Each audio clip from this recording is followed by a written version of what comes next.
Ok, entonces vamos con el último ejemplo y último video de esta sección. Entonces nos piden lo siguiente. Nos dicen, ¿bajo qué condiciones los siguientes conjuntos son base para R2? Entonces, cuando nos dicen bajo qué condiciones, pues tenemos que dar características de cómo deben de ser las componentes para que sea una base para R2. Podría ser que nunca sea una base o podría ser que si haya algunas condiciones matemáticas para que esto sea una base. Entonces, lo que voy a hacer aquí es recurrir al método 2 de bases, porque precisamente ahí puedo encontrar condiciones en términos de las componentes de cada conjunto. Entonces, en el inciso A tengo la base beta.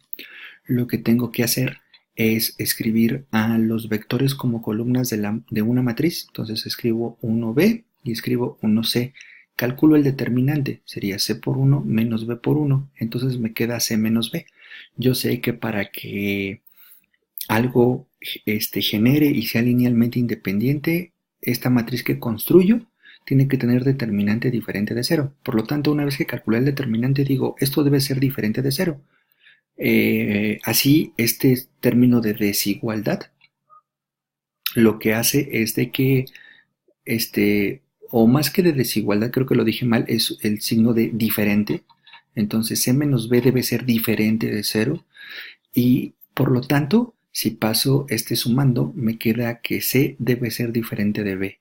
Por lo tanto, para que el conjunto beta sea una base, necesito que el elemento que elija en esta componente en la segunda y el elemento que elija en esta componente en la segunda del otro vector deben de ser distintas. Fíjense qué pasa si las elijo iguales. Supongamos que las elijo igual a 1. Entonces este sería 1 y este sería 1. Entonces tendría dos vectores iguales. Uno es combinación lineal del otro porque sería 1, 1 es igual a una vez 1, 1. Por lo tanto serían linealmente dependientes. Pero si yo los elijo distintos como me lo da esta condición, pues ya no serían linealmente dependientes, serían linealmente independientes. Pero bueno, esto es una característica que se puede verificar rápido en este conjunto. Vamos al conjunto gamma, procedemos de la misma manera, ponemos a los vectores como columnas de una matriz, calculamos el determinante y nos quedaría A por D menos C por B. Yo sé que para que el conjunto genere y sea linealmente independiente, el determinante debe ser distinto de cero. Entonces igual el determinante diferente de cero. Por lo tanto, si se está restando, pasa sumando. Y por lo tanto, lo que yo necesito es que A por D sea diferente de C por B. Es decir, la multiplicación de estos dos elementos debe ser distinto a la multiplicación de estos dos elementos. Mientras yo elija estos dos vectores que cumplen esta condición, voy a poder tener bases. Entonces, este ejemplo B de la base gamma es un buen ejemplo porque yo puedo formar una infinidad de bases. Puedo elegir muchísimos valores de A, B, C y D, muchísimos valores, de tal manera que esto se satisfaga. Y cada vez que esto se satisfaga, estoy generando bases distintas. Entonces, en principio, en R2 tenemos infinitas bases, pero lo importante es que independientemente qué base yo elija, esas bases van a tener siempre dos componentes. La dimensión del espacio vectorial siempre será 2. Voy al inciso C, la base, el conjunto gamma. Entonces procedo de la misma manera.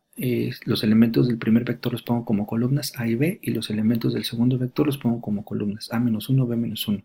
Calculo el determinante. Entonces me queda A por B menos 1 menos B por A menos 1. Multiplicamos A por B menos A por B menos A. Multiplicamos menos BA por B. AB y BA es el mismo producto. Recuerden que estamos aquí multiplicando números, entonces pues estos son iguales. Y nos queda que menos A más B debe de ser distinto de 0. Debo de establecer que el determinante es diferente de 0 para que el conjunto genere y sea linealmente independiente. Este está restando, pasa sumando. Por lo tanto, A debe ser diferente de B. Lo que significa que si yo tengo vectores con esta estructura, mientras yo elija que A sea diferente de B, puedo formar otra vez muchísimas bases.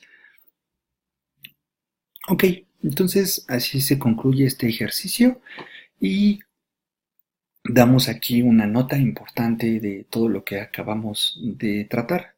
Entonces, si beta un conjunto de vectores es una base de un espacio vectorial, le ponemos n porque pueden ser 1, 2, 3, etcétera, depende del espacio vectorial. Y tenemos que un vector pertenece al espacio vectorial, un vector específico. Entonces resulta ser que como es base, existen los escalares únicos, de tal manera que B es una combinación lineal, porque es una base, entonces genera.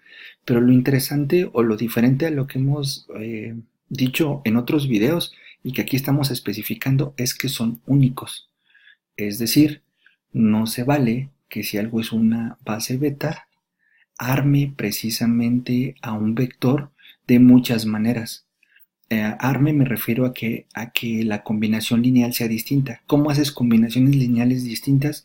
Pues cambiando escalares. Entonces, si algo es una base beta, armas un vector específico con una combinación lineal específica. Es decir, si yo tengo un vector y encuentro los escalares, sumo componente a componente, voy a armar ese vector, pero con un escalar que cambie ya no voy a armar ese vector, voy a armar a otro. Entonces, la combinación lineal dada por una base siempre es única y eso genera un único vector.